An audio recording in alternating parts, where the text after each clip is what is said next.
اللہ آئے ہیں اس قبر پر جس قبر میں مصطفیٰ سو رہے تھے.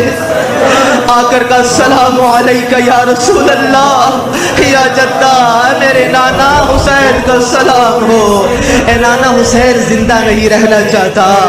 عزاداری جملہ کہہ کے حسین غش کر گئے. خواب میں نبیوں کے نبی آئے کہا حسین ابھی ہمت نہیں ہارنی, ابھی تو سکینہ کے گالوں میں تماچوں کے نشان کو دیکھ.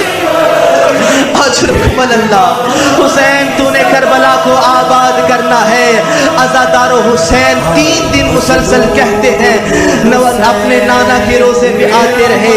اس کے بعد اٹھے ہیں اپنے بھائی کی قبر پر آئے ہیں. میں جملہ تبدیل کروں اس کی قبر پہ آئے جس کے کفن میں 70 تیر برسائے گئے تھے. اور سادات عزام مجھے معاف کرنا.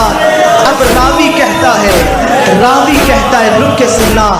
راوی کہتا ہے میں دیکھ رہا تھا جب حسین نانا کی قبر پہ جا رہے تھے تو شہزادوں کی طرح جا رہے تھے, خرامہ خرامہ جا رہے تھے, قدم پہ قدم رکھ کے جا رہے تھے. جب بھائی کی قبر پر گئے تو شہزادوں کی طرح جا رہے تھے. لیکن راوی کہتا